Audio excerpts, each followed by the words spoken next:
Okay, so I'm the Director of Data Operations. I have over 20 years experience in health protection, but particularly around digital data and technology. I previously sat within the Public Health England organisation as Deputy Director for Digital Data and Technology, but also as Deputy CIO. My background is digital transformation and change and surveillance systems. And through the pandemic response, I was the PHE COVID lead for DDAT, commissioned and delivered a range of products, some of you which you'll be familiar with, such as the UK coronavirus dashboard, the contact tracing system, and a tool for local authority directors of public health to support the secure sharing of data and tools, spatial analysis, to support them with modelling and forecasting, for example. Here, as I say, on behalf of Johanna, Johanna is our Director of Analytics and Data Science. Johanna joined through the Joint Biosecurity Centre component, which I'll talk about in a second, and brought in to develop the data capability and with a focus on transparency as well. Very eminent in the data field, third most influential person through Data IQ, but also a really strong background both at the pensions regulator, but also at HMRC. So before the UKHSA was established, there were three components. So PHE obviously very well established for many years, with a focus on protecting and improving nations' health, well-being, and fundamentally, and most importantly, reducing inequalities. Throughout the pandemic, there was clearly a need for a greater particularly data capability. So the JBC, Joint Biosecurity Centre, was stood up with a focus on evidence-based objective analysis, informing decision-making and a very close alignment with government. As you're very familiar with, NHS Test and Trace was also stood up, and that was established as a service to focus on the testing and the contact tracing component of the pandemic response to break the chains of transmission fundamentally. So, as I say, there was a recognition that there was a need for change. We were operating in unprecedented times. It was a global pandemic such that we've never experienced before. We were also dealing with other outbreaks. PHE continued to have to obviously control outbreaks and incidents alongside the pandemic response. And it was recognised that the data environment was fractured and fragmented across the whole of health and social care and beyond. And there was a need to really start to pull that together and work more collaboratively. So the building blocks were put in place for developing what we're hoping and that the ambition is for a world-leading organisation, basing a huge emphasis on the science, research training, but that scientific expertise and excellence that has continued from PHE into the UKHSA. A real focus on data analysis and surveillance. So data has proved to be absolutely pivotal as part of the pandemic response. We've inspired a whole generation and the public are now more engaged and more interested in data than ever before. So we've really raised a recognition and importance of data. The need to be operationally agile and flexible is something that we really do need to build on. Partnerships, so especially with industry and academic, has just flown through. We can't do this on our own, one organisation. We're part of a wider system, and that importance has absolutely been exemplified through the pandemic response. So we have the UKHSA now. It has very, very strong and clear ambitions. We want to bring together the world-class talent from the three sending organisations. We want to build on that, build on the collaborations, such as colleagues on this call, and demonstrate that collectively we can make a huge difference. We're going to do that through 5 objectives: focus on prevention, detection, analysis, response, and leading across the wider system. So together, we hope to really build on the step change that we've seen through the pandemic and continue to work collaboratively to make a difference and improve health outcomes. Thank you. Great to be here. Thank you for the invitation, and I'm delighted to be here with my colleagues, representing just a small part really of an enormous body of work over the last 2 years that's informed Australia's pandemic response. And as you point out, we have had this very distinct experience of having really little or minimal burden of COVID compared to many other high-income countries around the world, and there have been a number of reasons for that. So over the next half an hour or so, I'll give a brief overview, I guess, of key features of that epidemiology. Freya will speak to a range of different modelling approaches and phases that have been used to support policy and response decision-making. Nick will introduce novel metrics for these COVID-0 environments, and David will give a particular example of a use of modelling to support public health response strategy, I guess, moving forward as Australia transitions from COVID-0 to living with COVID. But Peter's already beaten me to this slide. This is my version of the We're a Big Island, but really predominantly people living in 7 cities on the coast. So while there seems to be a lot of space to go around, we do live in quite crowded urban dense cities. We also have a very small Indigenous population, again, mostly who live in urban centres, but a larger proportion of the population living remotely and in regional areas in Northern Australia, which constitutes a specific key population with its own response features and a very strongly led First Nations response through our pandemic. But really this island state has been our opportunity. Our islands have become many countries, and at the moment it's largely split into 2 separate countries, which we'll detail, but it did give us enormous opportunities to be spared from much of the impact of COVID.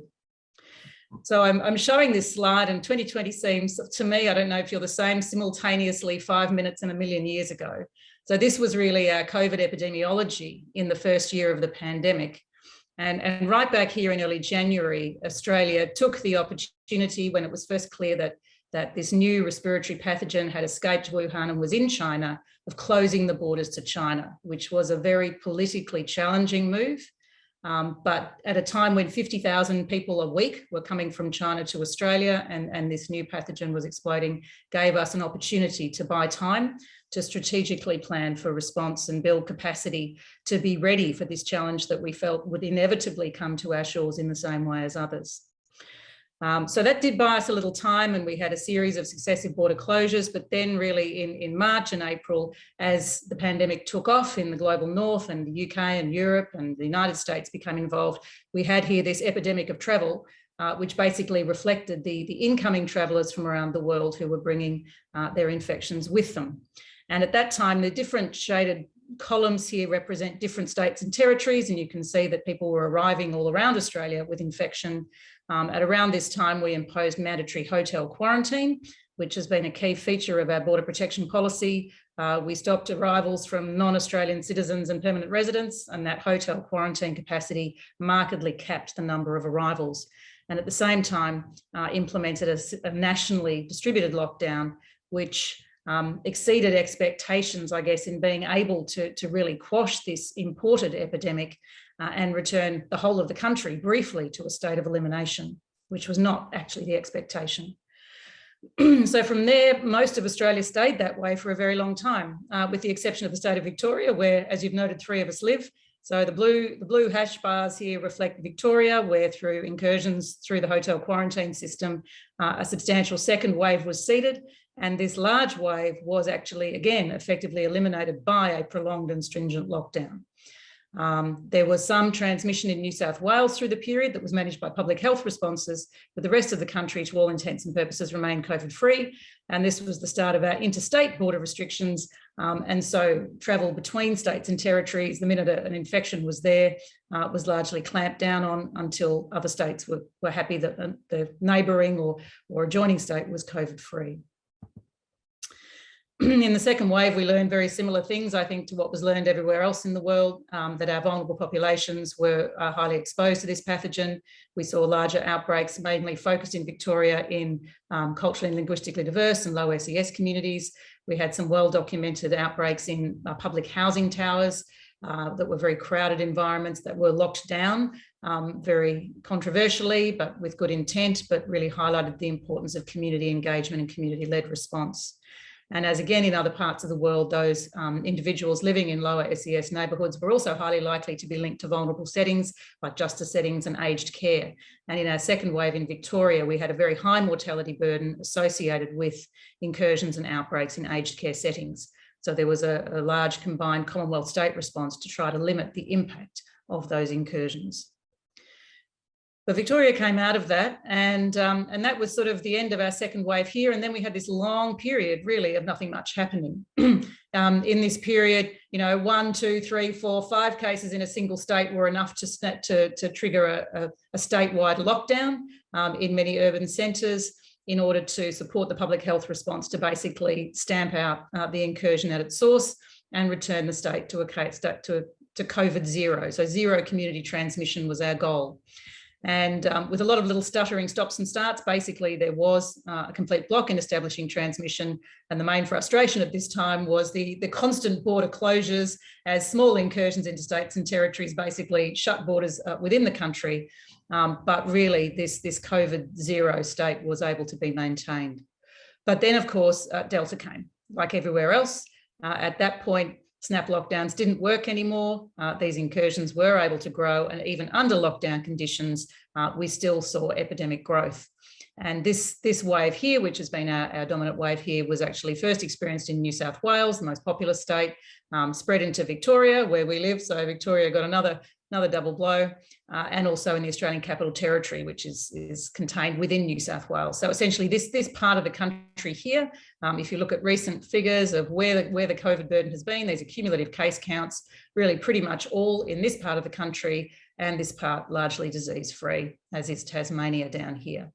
So we've ended up with two distinct countries, one that's had established COVID transmission under lockdown, and the rest of the country that essentially remained COVID-free. And that's created very interesting challenges for kind of national strategic policy cohesion. It's obviously generated a lot of bespoke implementation policies in states and territories. And even now at this point of reopening is causing quite distinct challenges. And as Nick, who lives in Western Australia, can tell you, there are people who are COVID-free who clearly want to remain so forever. So this is sort of our own internal challenges, I guess, in dealing with this. But of course, this second wave has been resolving, and the reason for that is vaccination. So from the beginning of the year, we had quite a slow vaccine rollout with limited supply. As case numbers took off, particularly in those southeastern states, marked increase in vaccine enthusiasm, and we were engaged to do some work on what were our vaccine targets. And back in July, these were towards reopening and gently letting COVID in. Of course, between July and now, we had these imported waves in the southeast that substantially took off. So it became, well, when can we start to ease restrictions and reopen in the presence of cases as vaccination comes up? And we delivered a pivotal piece of work in late July that basically set 70 and 80% threshold targets as triggers for transition through national phases, but making the case very clearly that vaccination alone would not be sufficient, that we would need to maintain some degree of public health and social measures and an effective test, trace, isolate, quarantine capacity. And really, the Australian population has exceeded expectations. So we were remarkably cooperative with lockdowns and mask rules and all sorts of things, but we've also been enthusiastic uptakers of vaccination. And particularly in these COVID-affected states, Victoria now as well, are all above 90% second dose for the 16 plus population. And we also now are vaccinating 12 to 15-year-olds. And I believe we're up to about 60% nationally with that. So there's been, very marked vaccine uptake, particularly in the states that wanted their freedom back because we'd all been in lockdown waiting for the vaccines to kick in. Around the rest of the country, vaccine uptake has been a little less enthusiastic, and there is a marked loss of enthusiasm in many states about reopening. South Australia is opening next week, so that will be the first to sort of brave the challenge and prove that vaccines actually do work. And we've seen a remarkable decline in cases as we've reached, between 70 and 80% and up to 90% at the same time as easing restrictions. So that's just sort of the taster of where we've been in this sort of rather bizarre situation we're in now. But I'll hand over to Freya now, and I'll just keep pressing slides if people remind me, so that she can talk you through some of the modelling and how that's guided this sequence. Thanks, Jodie, and hello everyone. So I'm going to provide a lightning overview of the modelling that we've been commissioned to provide to the Australian government over the past 18 months or so to support their response to COVID. I've made a distinction between two types of modelling support, strategic response planning and situational assessment. Both of these groups of modelling projects have been conducted by a large group of researchers around Australia from lots of different institutions. And so the strategic response planning has meant projections of future possible scenarios and many other types of analyses. David is going to touch on one example later. And we've sort of conducted that periodically and at all stages, key stages of the national response. And then for situational assessment, which I'm defining as estimating the current and short term, so 2 to 3 weeks into the future, the status of the epidemic. And we've been providing that, a team of researchers have been providing that on a weekly basis to government. And I wanted to note that this sort of feedback between the strategic response planning and real-time situational assessment, not only in terms of overlap between individuals providing those analyses, but we've also found that methods and outputs from developed in situational assessment has helped to inform parameters and assumptions for the analyses conducted as part of our strategic response planning. And then we've also seen the strategic response planning has helped to inform what we choose to monitor and how. And we've also stressed when providing our scenario projections that how critical ongoing situational assessment is for benchmarking those hypothetical scenarios to guide our real-time decision making. Next slide, Jodie.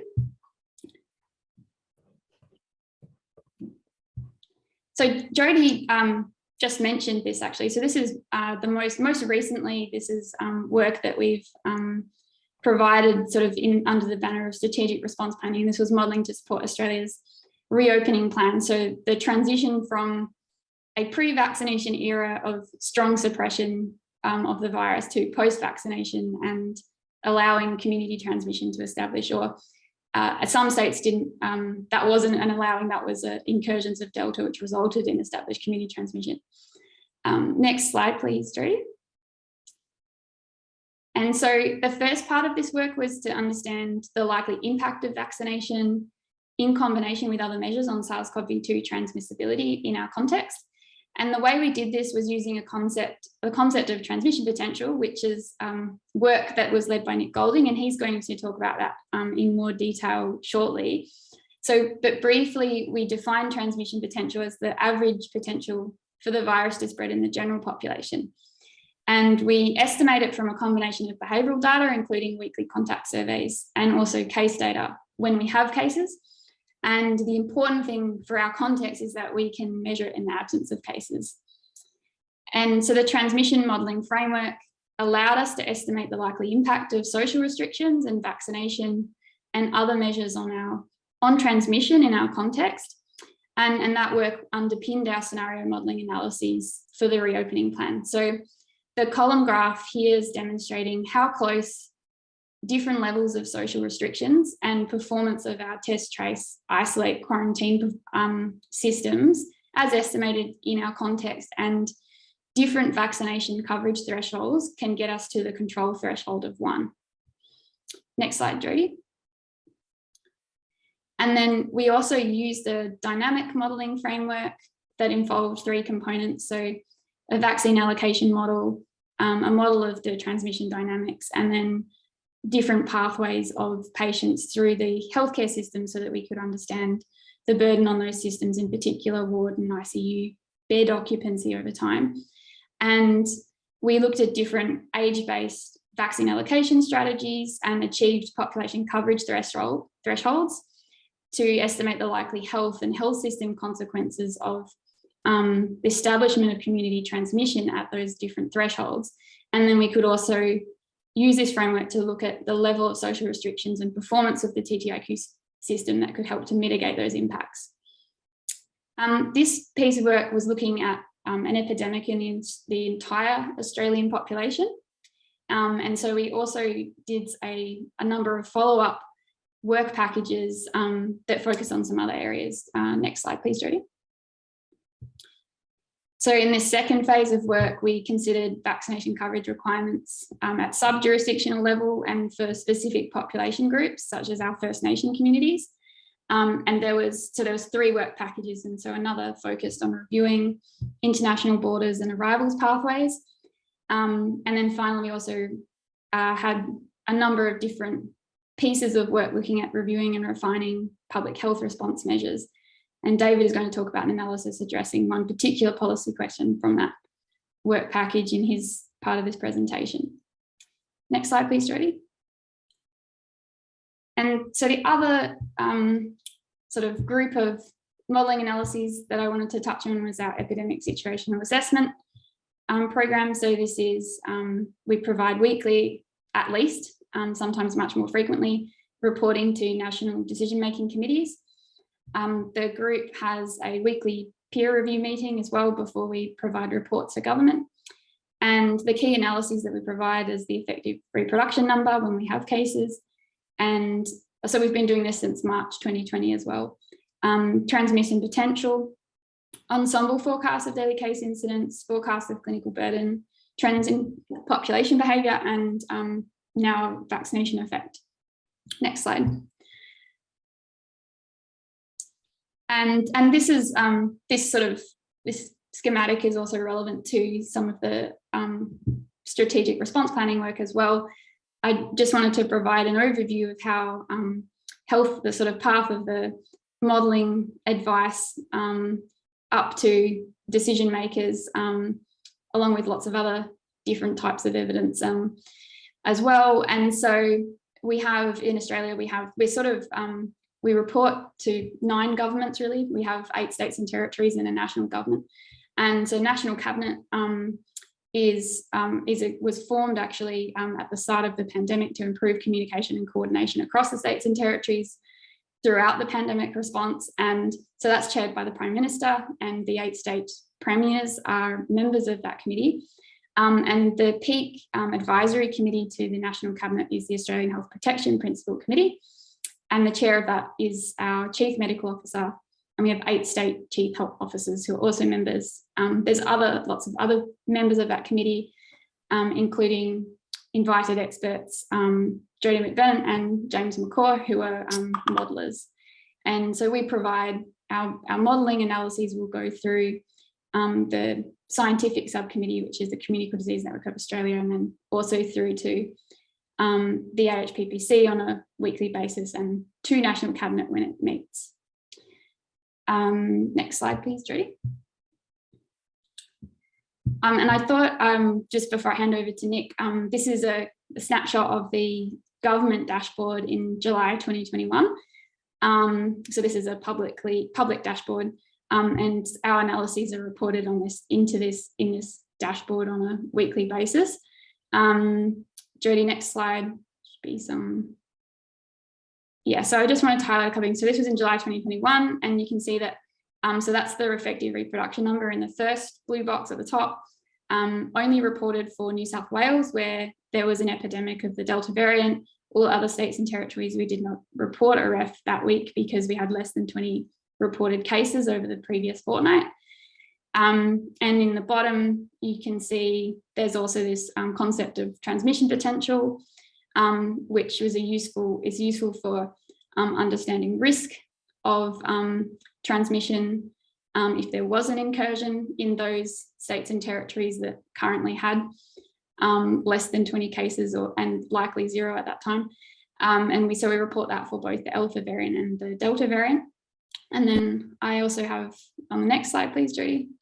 This is in November 2021, so they've just updated this. And if you go to the next slide, Jodie. So they've sort of changed the structure of this now. So we have the effective reproduction number, and we're now also reporting, which is from that transmission potential modelling framework that Nick's about to talk about. We're reporting a % reduction in transmission potential through vaccination. And we'll also be reporting a % reduction through our TTIQ system as a measure of TTIQ performance as well. Nick, handing over to you. So thanks for having me. Nick Golding, Curtin University in Perth. So I'm going to talk about transmission potential here. So some slightly more technical stuff on these slides, and I think on David's as well. And so first of all, I'm going to kind of motivate that by what we did right at the beginning of decision makers latched on to the idea of our effective or RT reproduction numbers as much as they did in Australia, as much as they did everywhere else in the world. So they rapidly came around to the idea that the average number of new infections per infected person is a useful measure. And we were initially using fairly standard methods for estimating that from the cases that we had available. And so this is a widely used model. It's detailed nicely in a paper by Anne Corrie, and implementing the EpiEstim and EpiNow R packages, which is a discrete renewal model for estimating the infected reproduction number. And so on the left there, the number of cases at a given time, so detected infections, and you might make some assumption that that is proportional to all infections, is drawn from some distribution, a Poisson distribution with an expected rate, and that rate is the reproduction number multiplied by this metric called infectiousness. And the infectiousness is essentially an averaged number of infectious people, where they are a weighted average over how far into their infectious period they are. And so at the bottom there, you have essentially the sum over all previous days of all the previous cases, T prime, multiplied by the fraction of the infectiousness essentially that would be on this day. And so that's informed by the generation interval distribution on the right there, which is the probability distribution of essentially delays between pairs of infected people. So time from infection of person A to infection of person B. And so you can use this to essentially accumulate, do the smoothing over time to account for the gap between those generations in order to get an estimate of the reproduction number by comparing it to time series of cases. So this is a really nice statistical method. And there's also, if you want to infer this reproduction number with some uncertainty, you can also fit a nice conjugate Bayesian model. So if you assume a gamma distribution over RT, then you get a gamma distributed posterior distribution. So you can be very, very efficient and get that distribution, which is really nice. Next slide, please, Jodie. However, the problem we had in fitting this is that it doesn't really work very well if you don't have any cases. So this is Victoria during our first wave, which, as Jodie said, was essentially driven by lots of importation and then with some local transmission. So this model accounted for the fraction of these that were imported infections. And this is using EpiNow, which uses this conjugate Poisson gamma model and does some smoothing through these estimates. And the period in the red is where we essentially ran out of cases. So this is really informative that R was above 1. And then the lockdown, which is essentially those grey bars, the initial and then kind of an extended lockdown, really brought that reproduction number down below 1. And then it stayed below 1. And then our policymakers were obviously very concerned to see those estimates ticking back up again. And the reason for this is that without any data, this estimate is falling back to the prior. And the prior in this case is R0 of about 3 for the wild type or non-box strain of COVID. So this is not unsurprising from a statistical perspective, very confusing to a policymaker. And what we really wanted to do was to encode the fact that we know that things changed. We know that this was whilst we were still in a lockdown. So if there was any transmission, any cases that we hadn't detected, it would be low level of transmission. You wouldn't expect it to pop back up again whilst everyone was still in lockdown. Next slide, please, Jodie. And so in thinking about that, we threw away the nice conjugate Bayesian analysis and thought about this in a kind of a hierarchical and semi-mechanistic modeling approach, which is to say, instead of just thinking of the reproduction number as the average number of onward infections per infected person, we consider that to be an average over a sample, essentially. So the metric there's an individual level metric. If an individual was infected, how many people would they transmit to? And so when you observe that over the infected people, then average that gives you the reproduction number. Now, broadly speaking, we can break that down into two things that we can either measure or model. One is the number of contacts that person has whilst they're infectious, so over some period of time. And that's multiplied by the average probability of transmission per contact. So if you can estimate these two things, then you can get at an individual's ability to transmit. And so really our way of formulating this problem is to say that all individuals in the whole population, all individuals have this ability to transmit. And the reproduction number is average over those people who happen to be infected. So I'm referring to them as infections on the right there, but that is a sample drawn from a broad population, which is the whole population of Australia. And we make this distinction because whilst in the absence of cases, the reproduction number doesn't mean anything, what we call the transmission potential or the kind of the population-wide average does mean something. And it's something that we can measure as well. So we consider the population mean of the ability to transmit to be transmission potential. And we can get that by essentially tracking contact rates and tracking probability of transmission, or at least a model of it using proxies based on people's behavior, whether they're adhering to hygiene measures and so on. So, so that's a nice interpretation, but it's worth bearing in mind that whilst we say that R effective is the mean of a sample, it's a very much non-independent, non-random sample. So you can't really expect to learn very much about the properties of that distribution, except to say that in the absence of any other information, that transmission potential acts essentially as a prior. So we define a hierarchical model so that we, instead of having a fixed prior over time, essentially have this model that forms what we say it would be in the absence of any information. So next slide, please, Jodie. So this is our essentially mechanistic bit of our model. So this is how we model the transmission potential in the absence of cases. And so there are some parameters in here which are not kind of clearly shown, and they are learned against the case data where we have it. But we also have a lot of other streams of data that's not just on cases. And so the components essentially in the top is a simplified explanation of the model. There's equations which you couldn't hope to understand with everything being explained, but we'll post a link to the technical report so you can go and have a look at that in detail later. And in the middle there, those grey boxes are essentially external pieces of data that we can use to track this even in the absence of cases. And so essentially in the brackets there, we make a distinction between household and non-household transmission. That's obviously important when you have a lockdown because you're not eliminating all transmission. And in fact, you're slightly potentially increasing the probability of transmission in a household because people are spending more time in the household with the household members. So we do have a slight increase in the household probability of transmission. We assume that household number of contacts is probably the same.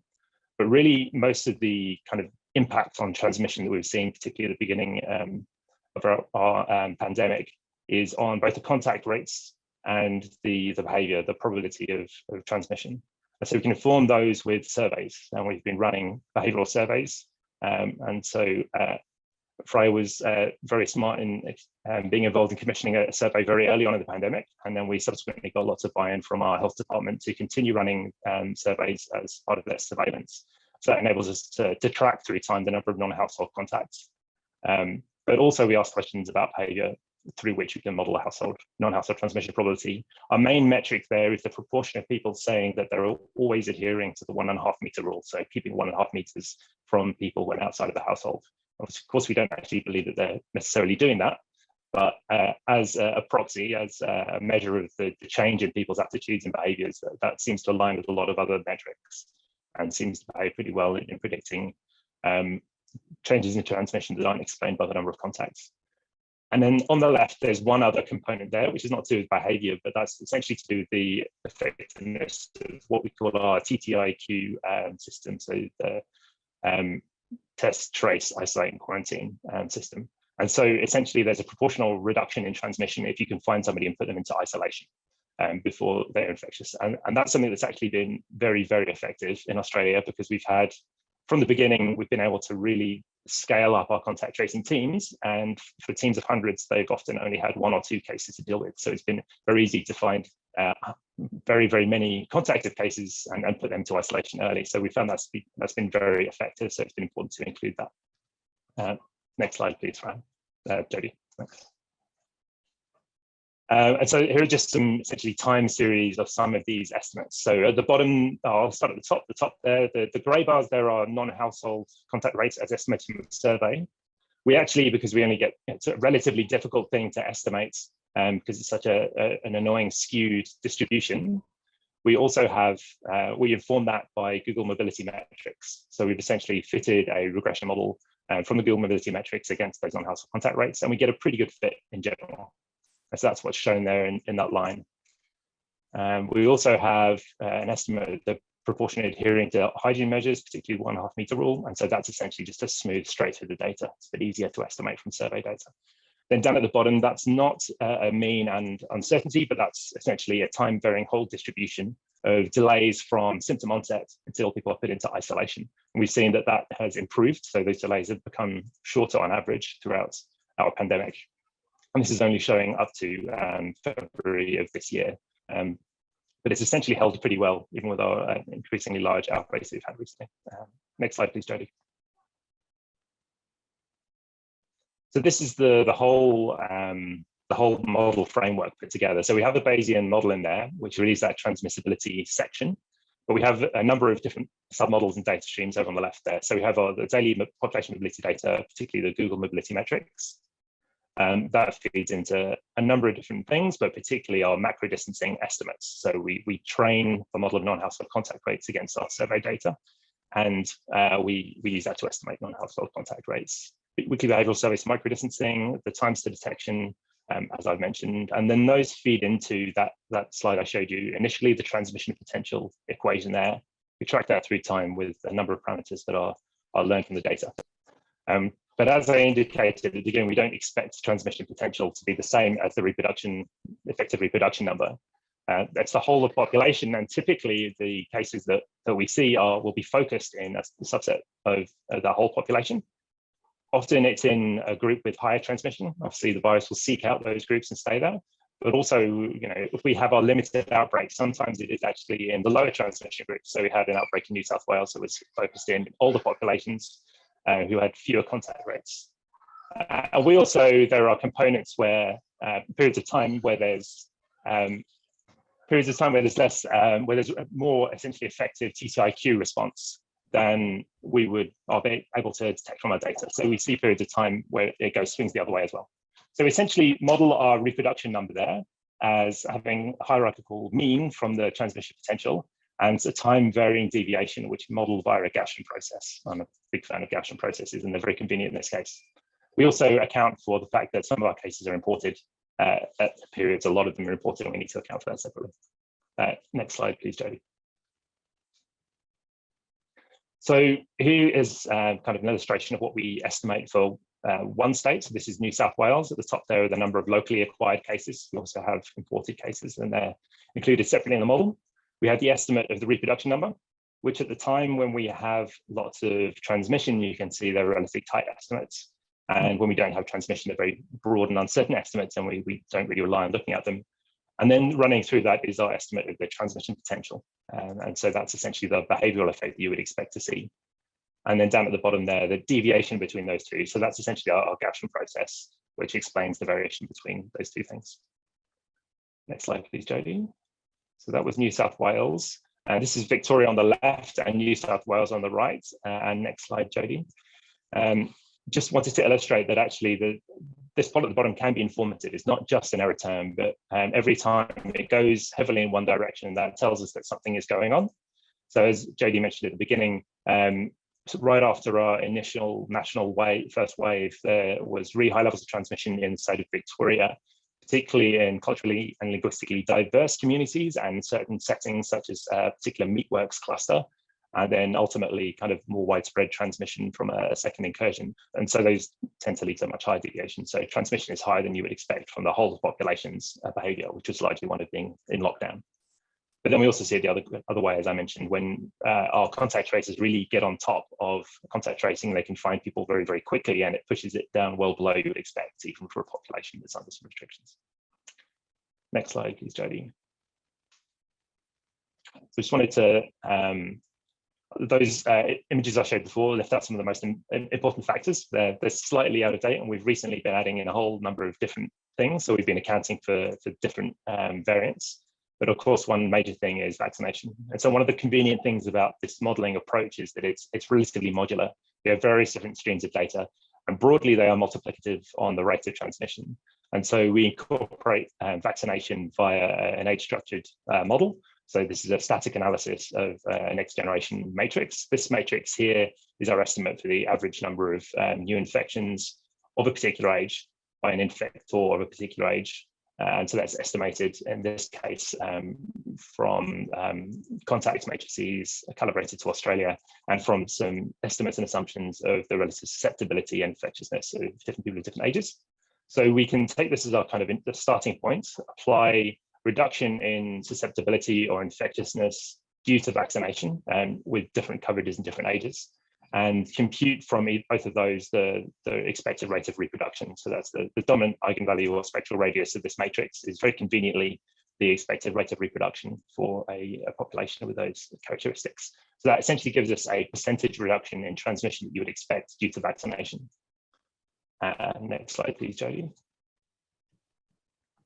And so just to come back to this figure that Freya showed initially, this is one of those examples of where our situational awareness modeling, which is what most of the transmission potential work in those time series has been for, is fed back into an ability to do scenario modeling and help to inform what the next steps should be. So obviously we were tasked with trying to estimate what combination of measures would enable successful control at a time when we didn't have much transmission and therefore, couldn't just try things. So the figure here essentially shows at the top there an estimate of R0. Our estimate is a bit higher than some other countries at the upper end of international estimates.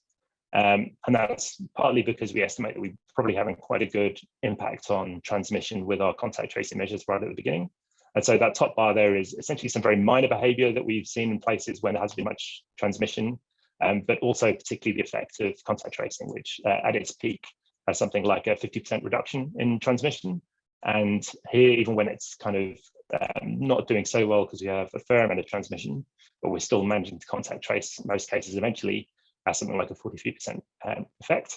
Then the next bar is our estimate of the expected reduction in transmission due to vaccination under different percentage coverages here. And those are split out across several bars so that the bottom there, the PHSMs or public health and social measures, so lockdowns, other kind of mandates, around mixing and mask use, for example, so that it's clear what combination or what level of those is required in order to meet that control line if necessary to stabilize transmission. So this has been a figure that was relatively influential, I think, in helping people to understand that there is a need for all of these different components, and something that's kind of spilled over from the models that we were essentially using for situational assessment. And that's me, so over to David. Thanks, Nick. And thanks very much as well to Freya and Jodie for their talks and for the invitation to talk. So the nice thing about going last is that much of the motivation for what I'm going to talk about has kind of been given, and the acronyms have been predefined, which makes it easier on me. So as Freya flagged before, there were three main pieces of work that we did in this most recent phase of modelling that wrapped up at the beginning of this month. And so I'm going to talk about one specific piece of work that we did within a work package focused on what the TTIQ response system looks like going from this COVID-0 towards our living with COVID stage. This was a work package actually led by Freya and Nick and worked on specifically with Freya and Professor Josh Ross, a colleague of ours from the University of Adelaide. And I've just put the link there to all of those reports if people want more technical details on those. Next slide, please, Jodie. So the primary question that we were looking at was what the optimal testing schedule was for primary close contacts who have to quarantine. And so just to make sure everyone's on the same page with what we're talking about there, if, for example, I tested positive on the weekend, and let's say, for example, I had a meeting with Jodie at the end of last week, Jodie would be a primary close contact of mine, and she might be asked to quarantine in case she's been infected. And so what we're asking is, or what we looked at in this problem was, how long should people quarantine for? Should that differ depending on vaccination status? And then within that, when should we test those primary close contacts to understand whether or not they've been infected so that we can reduce transmission? And why this quarantine and testing system is important is really summed up nicely by these two dot points. So by asking Jodie in this example, to quarantine, we stop her from being able to transmit to anybody else, as she shouldn't be mixing with anyone else in the community. And then also, when we identify that she has in fact acquired or been infected, we can subsequently follow up her contacts as well that she may have transmitted to before she was identified. And so I'm going to detail briefly the approach we took on this, and it's sort of high level and missing some details, but as I said, you can have a look at those technical reports as well. But given we're interested in understanding the properties of this system and in terms of reducing transmission, we only wanted to actually have a look at, or needed to look at, infected primary close contacts, and just modeled that quarantine and testing process. We didn't explicitly look at questions of workload or how much energy or effort was required for different systems, but rather looked at what if we were to reduce the number of tests that are done during that quarantine process, and sort of left it up to the health departments and public health units to work out what was feasible given the different situations. Next slide, please, Jodie. So in this example, we've got our primary close contact at the top left there, who is still smiling, which is good to see. And what we did was we looked at how many infections those individuals could create under the different community settings we were looking at. And this was based on that transmission potential that we've just talked about before. We simulated how many infections each primary close contact would have generated from a negative binomial distribution that's over dispersed. And this is based on some earlier work referenced at the bottom of the slide. Once we know how many infections each infected primary close contact would have generated, we can work out the timing at which they would have occurred using that generation interval distribution that Nick kindly explained before. So I will skip on to the next slide now, please, Jodie. So this is where it what Freya and Nick were talking about in terms of bringing in some of that other modelling work was useful as well. So we used information from certain outbreaks, and in particular some outbreaks in New South Wales, to understand the delays from, say, Jodie in this case, again, being infected, and when she was identified as a primary close contact and ordered to quarantine. And so as an example, let's imagine that that is that green arrow there. And I've just shown an example of what that distribution might look like at the bottom of the slide. And we looked at a couple of different stages of different outbreaks to be able to understand how, if those delays blow out or are shorter, whether or not that impacts on the optimal testing strategy here. Next slide, please, Jodie. So from there, we also then had a look at this testing strategy, which is the thing that we wanted to optimize. And we have a model of individual test sensitivity over time, where time zero there is when the primary close contact was infected. And this is based on work from Joel Helliwell and colleagues at London School of Hygiene and Tropical Medicine, and that has been expanded on by Cam Zackerson from our group for some hotel quarantine work that we did earlier this year. And so we implement that testing strategy and identify when they are first positive. And from there, we direct them to isolate and assume that they can't infect anyone else from there. And that's that purple arrow on that screen. Next slide, please, Jodie. So from there, we remove essentially infections that couldn't have occurred either through vaccine of the primary close contact or their secondary contacts, protecting them. The household size factors in during the quarantine period, as they can't infect more people than they were mixing with whilst only staying at home. And then, as I said on the previous slide, we assume that once they're isolated, they can't infect anybody else. And then the way that we measure the performance of this system is to have a look at how much infectiousness was able to occur from that second phase or second stage of cases. So in this example, those 3 cases that were still able to occur, also 3 infections that were able to occur from that primary close contact. We then apply those same different delays that I talked about before in terms of the primary close contact being identified, their contacts being identified and traced and so on, and notified to quarantine. And that dictates how much of that infectiousness distribution we chop off, which is the dark bit under the curve there. And then that's scaled again according to the transmission potential of that community and also the vaccination status of those secondary infections. And so we add up essentially each of the white bits under those curves scaled by those parameters to tell us the overall performance or infectious pressure from under that testing strategy. Next slide, please, Jodie. So as an example, I've just shown some of the results here. And so I'll go through this very, very briefly. So we have in the rows the 7 or 14-day quarantine period for those primary close contacts. The x-axis shows the day that the tests are performed.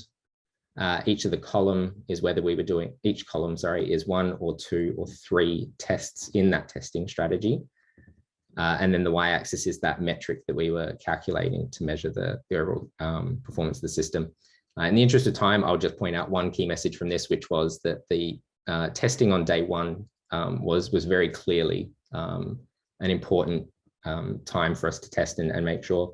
And it comes back to those 2 key points from earlier, where if we're able to identify that primary close contact very quickly, we can then get to the other infections that they've already caused and stop them from transmitting onwards as well.